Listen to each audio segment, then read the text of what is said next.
Hello everyone on YouTube, this is Tate the lawn cutting and rail fanning musician. Got some cyan light. We have the sound of a mountain chorus frog as opposed to my Pacific tree frog from yesterday. And we have my frogs. Let me move them this way. I'm going to move them all over here. Sorry about that, YouTube.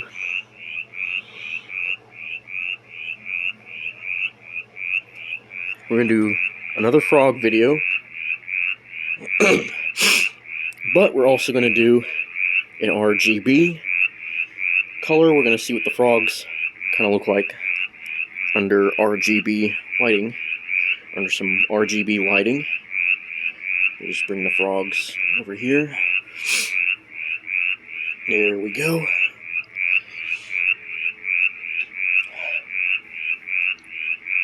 So, got all the frogs together. There's the cyan light, and this is what it looks like on the frogs. Yes, the mountain chorus frog is calling. Here's some white light. And the frogs are there. They look like their natural color. I have the frogs spread out on my bed though, so it kind of looks like a frog pond. And no, that's not a frog right there, that's a crocodile.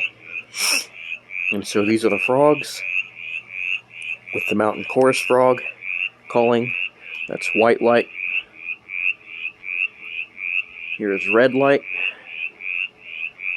And the frogs do kind of look red. Some of the colors on them are kind of a little bit different, but there's the red light on the frogs.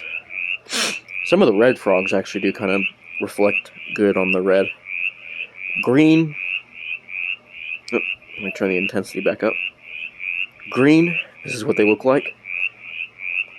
All the frogs kind of look green, especially on the yellow ones. Blue light, this is what they look like. They don't look all... Some of them actually kind of look like an odd color. Oh, no. I turned off the light. So, blue light, they actually do kind of look blue. And there it is. Yellow light, this is what they look like. That's just awesome. Magenta, this is what they look like. There we go. They do kind of like purple a little bit, or magenta. And cyan. And there it is. We'll do an RGB color round. So here we go. Red, green, blue, yellow, magenta, and cyan. There we go. There is the RGB, and the frogs, and the mountain chorus frog. Thank you for watching.